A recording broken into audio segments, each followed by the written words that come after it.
All right, I guess we'll get started. Couple of things just before you know you came to an AI thing. That is an AI picture. I don't own a tie. I told my wife if she buries me in one day, I'll haunt her. So just so you know who that is. I want to, before I get started, I want to thank Tracy and Mike, and then especially Evanette and Patrick and their entire team for putting this on. I've worked with them for a while. I want you to understand they are so excited about how they can bring more value to you besides just the food that they're offering you and the stuff that along those lines. They really want to be your partner. They really want to grow your business, and that's one of the reasons they asked me to do this today. I have nothing to do with food, right? I sell a digital product, and our company basically is set up to help companies grow. We change their EBITDA, we change their valuation, and we get them more money when they sell. That's basically what we do. But websites are part of that. Can I get you to switch it to this, if you will? Yeah, thanks. My thing today, and what I'm here to talk to you about, is what I call the invisible table in your regard. I'm going to talk to you about something that's happened already past tense. This is not happening. It's not going to happen. It has happened, and we have to adapt to it immediately. I have been in this business, the marketing style business. My company started writing software 25 years ago. We've been building websites as part of our offering since websites were invented. And I have never seen the change that we're looking at right now happen, and as fast as it happened in my entire career. It's literally taken my breath away. I'm 67 years old. I have more excitement right now about things that we can do and things that we can go, but some of these things have to be addressed, and they affect you greatly. When we started doing the research on this, you'll notice on the top of that slide, it says April. I want to apologize to you because these stats are all out of date. I guarantee you they're worse or better or bigger. That's how fast it's moving. So we had to put this stuff together a little ahead of time so I could print those sheets and everything that you have. Those are all out of date stats. I guarantee you today they'd be different. The back of the sheet, I'm just going to leave this up. I don't do slides.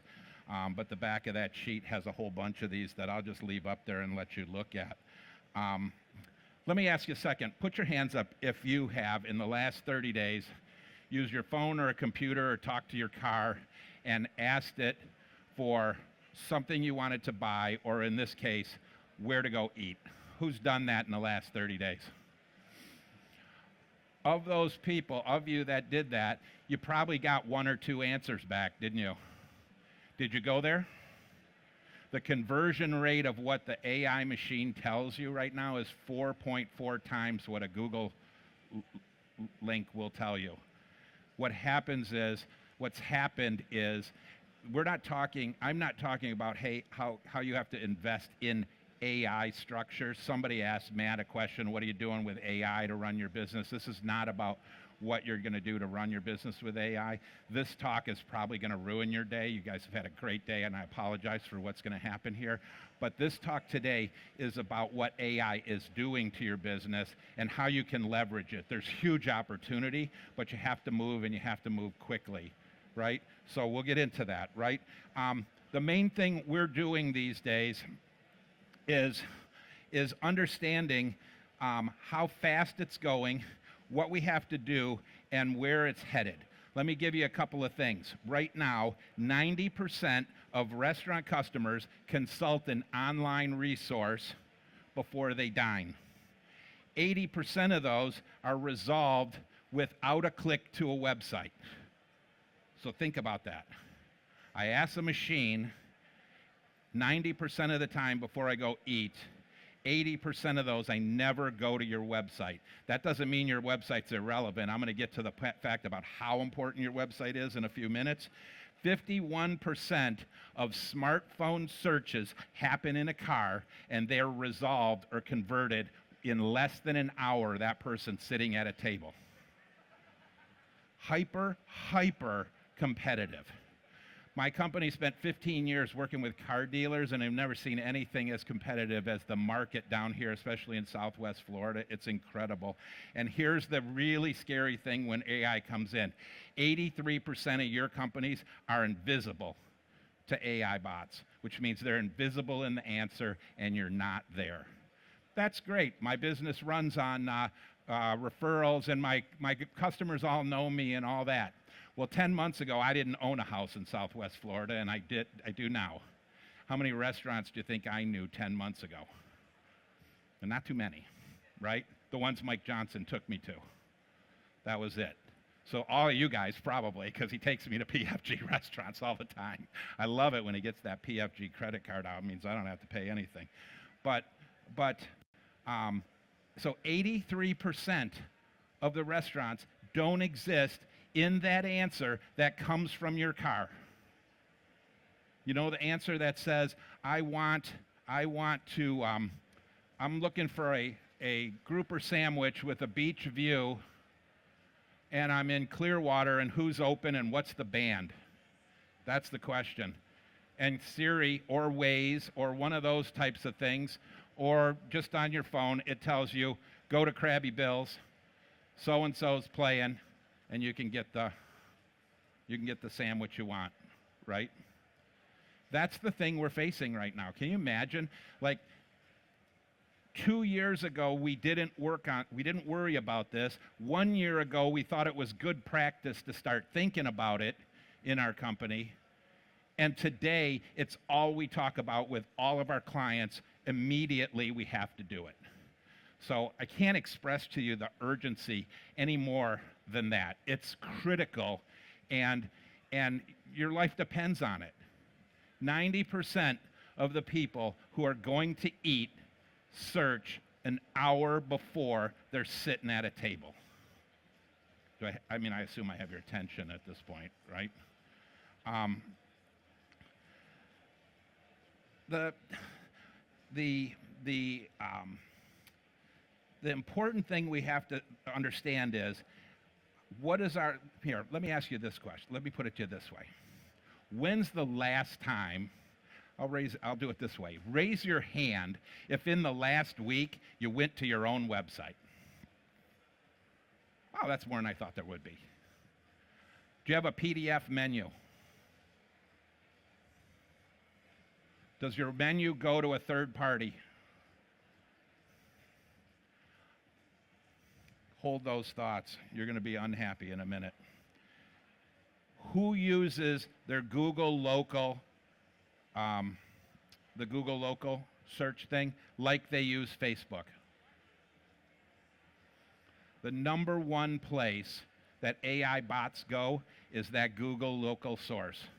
You can tell them immediately what's going on, who's playing tonight, more than just your hours that you put up the first time you did it. You should post on that all the time, every day, every day, every day, every day, right? But your website, we're going to come back to it in a minute, your website has to tell the story. This QR code, we'll get to it at the end, but if you're not, you get bored with me in the middle of this thing, snap a picture of that QR code. Our team will do an in-depth dive of your restaurant. We'll tell you who can see you and who can't. You'll be amazed at the answers. The cool thing with all of these scary things is, and I have one that I really wanted to give you. Oh yeah, I forgot. 79% of search is not branded. Do you know what branded search is? Branded search means I put your name in it. So I would search, I'm looking for Mel's Diner, right? Well, I'm going to find Mel's Diner. I'm looking for a meatloaf sandwich, right, in Bonita Springs.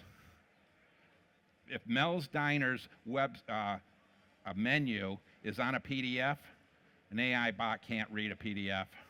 If Mel's Diner's menu is on a third-party website, an AI bot has no idea that's at Mel's Diner. They just see it over there somewhere. These things have to all be integrated together and brought to the thing. The next thing we have to understand is that's not exactly the way operators operate. Who knows what a persona is? A persona is a detailed reference of your customer.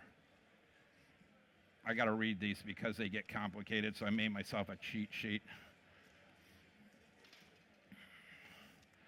For a typical restaurant in Southwest Florida, our team would develop probably 8 to 12 personas.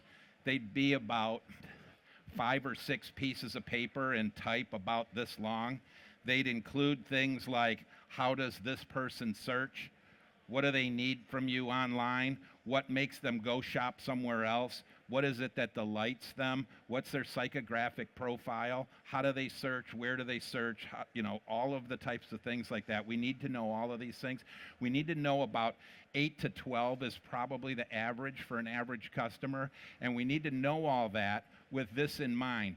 The new game is not a series of blue links. Search SEO used to be based on a series of blue links. You'd type in a question or a term, and you'd get 10, 12, or as many pages as you wanted to go. And then you would discern an answer. The way it works today is the people ask a question, and the machine provides an answer. Sometimes 1, sometimes 2, maybe 3, not more than that. The other difference between SEO search and the way search operates today is we used to be able to buy our way to the front of the line. Google AdWords, right? Facebook ads, all of these types of things. With AI, you don't buy your way to the front of the line, you have to earn it.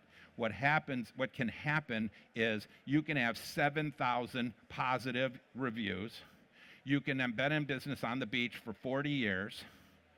You can have a loyal following.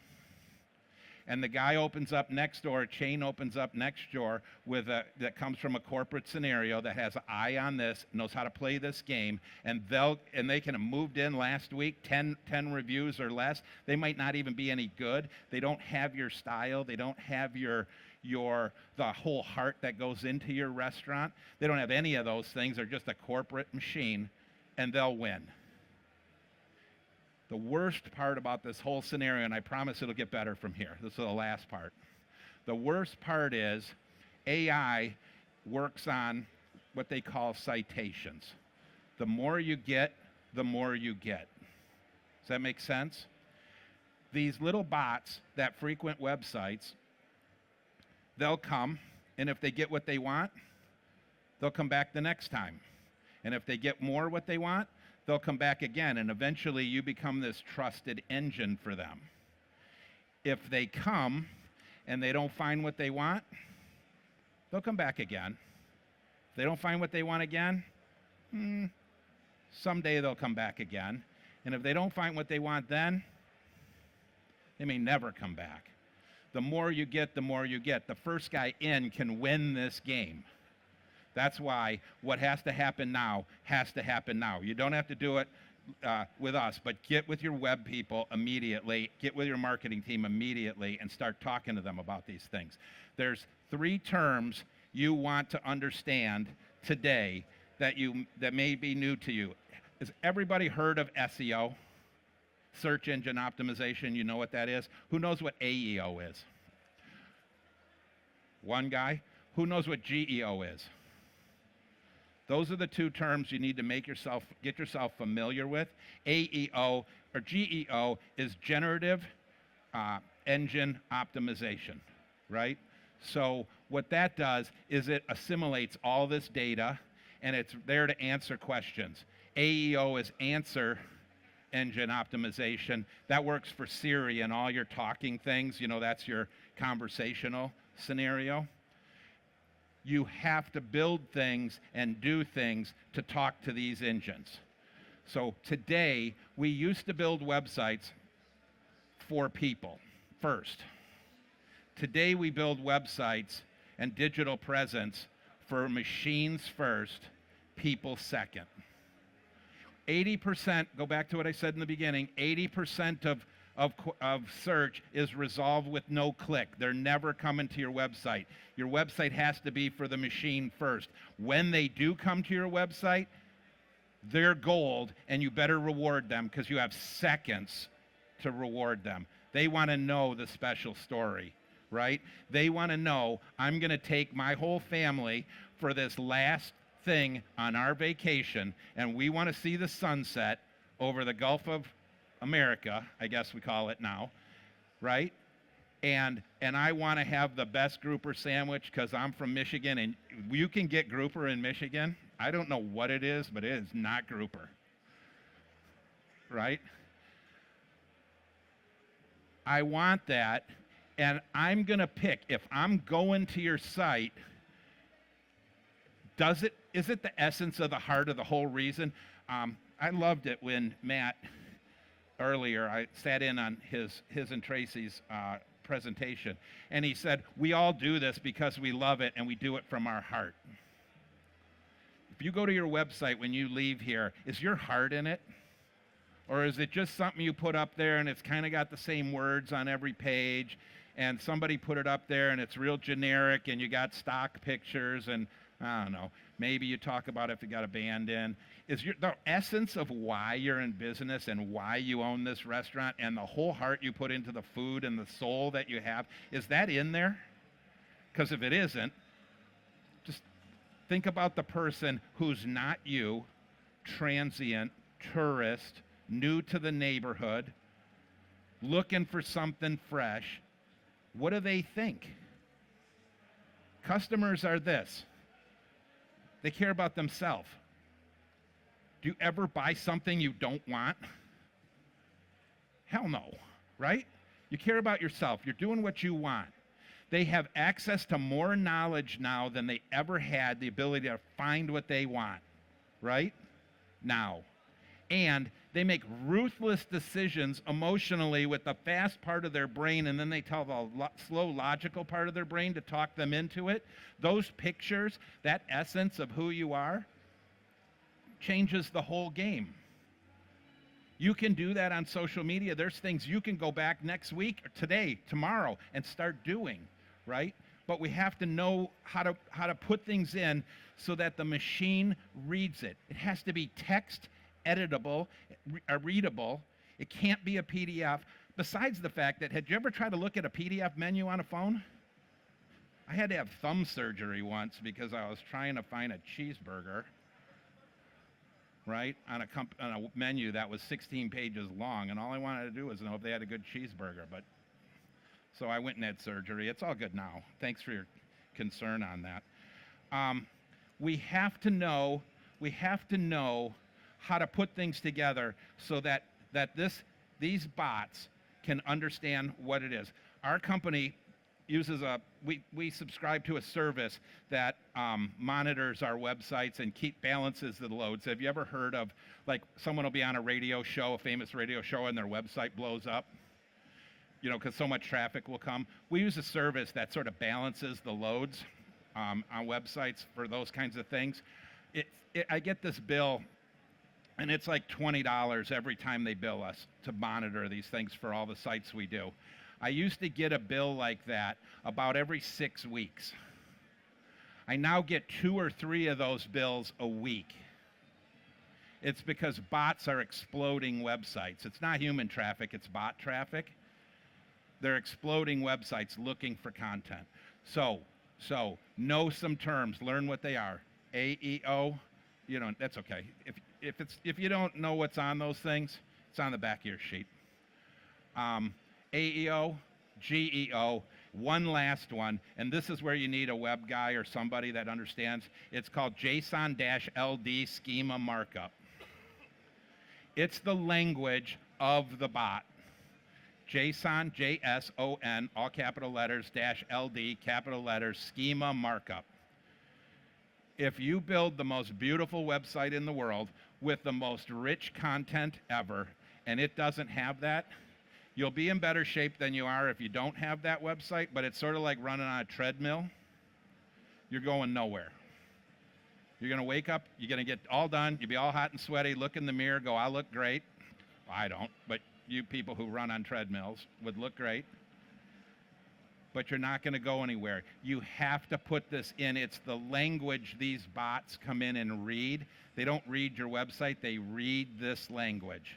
Then they look for other things, trust symbols, authority scores, all of these things. So your reviews have to be positive. Your Google pages have to be positive. You have to respond to reviews. We did an analysis for one of the restaurants that already signed up for this prior to the show off the email one of my team sent out the other day. And they didn't own their Yelp page, and they didn't own another one. There were hundreds of reviews on those pages, some good, some bad. But without owning them, you can't even respond, right? So when you think of this non-person, data-absorbing monster that's out there, absorbing all these types of things, it's looking for all that content. It's behoven to you to put it there and put your best foot forward in all of it, right? What I would suggest is there's three things that we can do with this. I got three things I think you should do, and then I have one suggestion for you. But there's three things you need to do immediately. Get with your team, whoever helps you with these things, and get your menu on your website as fast as you can. Get it out of a PDF.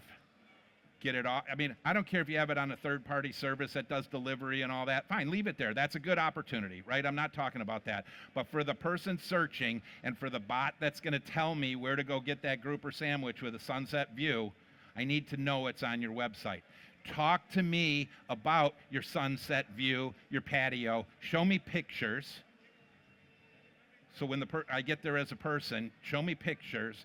Paint that experience, right? And then, but make sure you do that. It's probably the most important thing you could possibly do. Okay? The next thing is publish your brand story and tell it all the time. Why did you do this in the first place? There's a video if you ever wanted to watch it. It's 18 minutes. It's been viewed probably 5 million times now. It's by a guy, Simon Sinek is the gentleman that did it. It's a TED Talk from probably 10 years ago. And he talks about how the mind works and how things work. But it all comes down to understanding why. And most people say what they do and how they do it. I'm in the restaurant business, and I got a great cheeseburger because I use this kind of beef. Okay. True Apple works this way. True things say, why did I do this in the first place? Here's how I do it. Here's what I do, and here's how we do it. One of the lines that really catches me in that thing, it talks about when the iPod came out. Hewlett-Packard had developed a similar tool, and they told you how many gigabytes it was and how many this and how many that. Apple came out and it said, we put 10,000 songs in your pocket. What do you think people bought? Nike never advertises their tennis shoes. They're nylon and rubber. So does Reebok, so does everybody else. They all make the same thing, right? Nike just celebrates athletes winning and losing, and they just do it in their stuff, right? There's emotional tie there. Is there something more emotional than food? Right? Is your website emotional? I bet it isn't, right?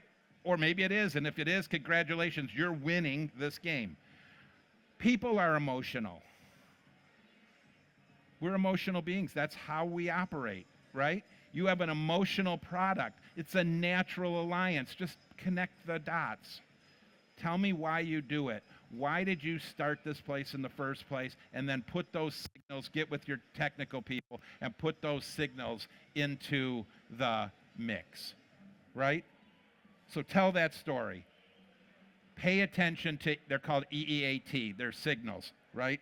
Experience, expertise, authoritativeness, and trustworthiness. You need to build those. A bot will look for a way to support its thing. One of the things with AI, the biggest problems with AI is it hallucinates. It makes shit up, right? It does. You gotta be careful the way you ask the question, but it does. But it makes a lot less stuff up now than it did before. First time I used ChatGPT about 2 years ago, I thought, this is a cute little toy. Reminded me of the first Mac I bought in 1984 that had a screen this big. It was a nice toy. I still have it, actually, and it still works. But it wasn't any good. In 2 years, we've came from, I work in Perplexity AI, which uses Claude, Gemini, and 5 other ones, I think. Enterprise level, Max, computer, 3/4 of my day now, right? So you have to build these signals, EEAT. Sorry for that one. The last thing is, if you do special things, do you have group rooms? Do you do a group projects? Do you have special types of dining? Do you have certain nights that are special night? Do you have happy hours? What's in the happy hour? When does the band play? You need content on your website about those things every day. It's got to always be there, and it has to be current. Because if it comes, again, this is this damn machine, it does what it wants, so we just have to play by the rules. They're actually more fair than Google's rules used to be, because at least we know these rules. Google used to just make its own rules, and we had to try to figure them out. Now we know what the rules are. Put the stuff there, keep it fresh, do it all the time. So if you have this band here on Monday and a different here on Tuesday and another one on Thursday, make sure they're lined up. And what's next week's schedule? So find some way to get a calendar on your website and have all these things. Find a way on your Google space to make sure every day the band is listed. Find a way to get the specials every day in your Google space, because those are the things that people are going to be looking for, right? Treat Google as if it were Facebook, the way you used to think about Facebook. And then figure out Instagram a little bit for younger audiences, and TikTok and those types of things, but one thing at a time. The main thing is learn some of these languages, learn the lesson, and then the suggestion I would give you, and I mean this sincerely, it's a 6-page or a 6-document scenario. I don't have one up here. I gave them all to Tracy a little while ago that we had. It's 6 pages or 6 documents. It's probably about 40 pages worth of content or 30 pages worth of content. We'll analyze your website. We'll give you a list of personas. We'll analyze your business from an outside-in perspective. We'll give you an AI visibility score, and we'll give you a series of opportunities. You might look at it and disagree with everything in it. I'm good with that. You might think the whole thing's wrong or BS. I'm good with that too. Here's the thing I'm going to tell you. It's what's available in the public domain today. So if I can find it, someone else can find it. We do that for free, no obligation, no nothing, and I will tell you it's not such a lift. We do it in an hour. 2 years ago, I would have charged $15,000 for this research that I'd give you. So use that QR code and get yourself at least down the road, and then you can take that to your team and go, why do I look like this? Right?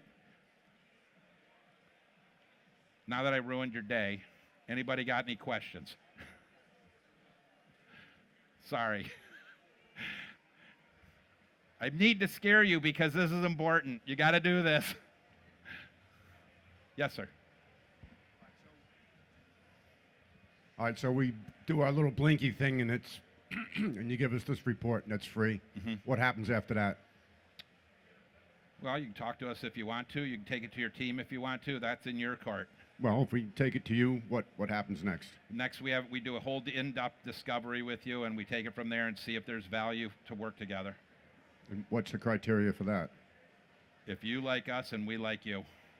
Well, if you're a small company, doesn't matter to us. Are you automatically outpriced us, or? Nope. Ignite works with companies that have opportunity and owners and managers and operators that want to do the things that they need to do to move. So you got your business. If your business is plateaued, it likely is because you're trying. Matt had a thing, he recommended about a book. I'll recommend a different one to you. It's called The Science of Scaling. What the science of scaling indicates is you get to a certain place, and to grow your business, it gets more complex because you're trying to do the same thing, just more of it.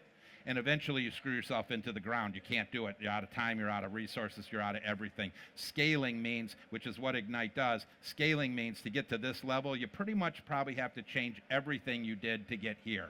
So I don't care if you're a $100,000 company or a $100 million company, if you demonstrate in our discovery the willingness to look and go, and we see opportunity and value. The last document and the thing we do for that is an opportunity document, and you can see it. We work with every budget. Now, I will tell you, there is a certain number that you have to hit, and it's different with every company based on opportunity. I have no idea. We don't do the same thing for the same client ever. But it's like a roller coaster. You got to get over the first hill to get enough momentum to ride the ride. So if in that discovery, we realize you can't, you're upside down, you just can't. We're going to tell you that because the last thing I want to do is take your money and not be able to survive to when the opportunity realizes, right? I don't want a train wreck in 6 months. I want to know. I can't tell you what that number is today because I have no idea what you do, what your opportunity is, and what it would take to achieve that goal. Our discovery will bring that out. We'll do it off that analysis. You'll argue with me on that analysis where you think it's wrong, and I'll ask you to tell me why it's wrong and demonstrate how we can change it. And then you're going to give us a price tag. And then I give you a price tag. Okay. Sorry, it's the way we work, right? It's not as bad as it sounds. Eventually we get into it, but I can't because I have clients that pay me $300,000 a year, $400,000 a year, and I have other ones that pay me $30,000 a year. Right? So it just depends on what we do for them. Make sense? Sorry to be vague, but everybody's different. Everyone's got a different game. We can talk about it after if you want more detail. Anybody else? Oh, here we go. Does any of this make sense for the small, I'm an ice cream shop. Yep. Yeah. Get that done. Call me when it's done. Call me when it's done. And we'll go through it with you, and we'll point you. If we can't help you, we'll point you and give you. There's things you can do all by yourself to make it happen. Some of it happen, right? You have different goals than Krabby Bill's, who has to manage 700 employees, right? We worked with a little guy that was doing ice cream sandwiches out of a catering thing, and he was hardly doing anything, and we helped set him up with a deal where now I think he quadrupled his business in 6 months just by changing a couple little things. So just do that. Yes? Take advantage of it. I think it's a great opportunity. It's a lot of work for our team. Bear with us, because if a whole bunch of people do it today, they do take about a couple hours to do, an hour and a half to do. So, if we get 10 of them or 30 of them, it'll be a little bit till we can get them all knocked out. Anybody else?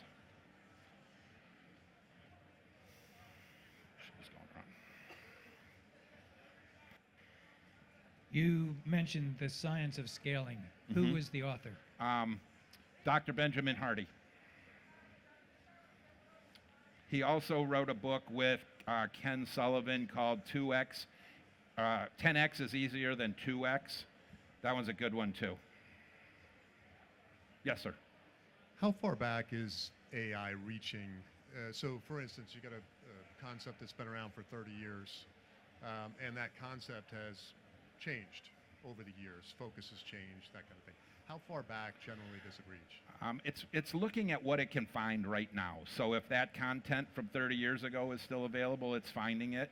The internet's forever.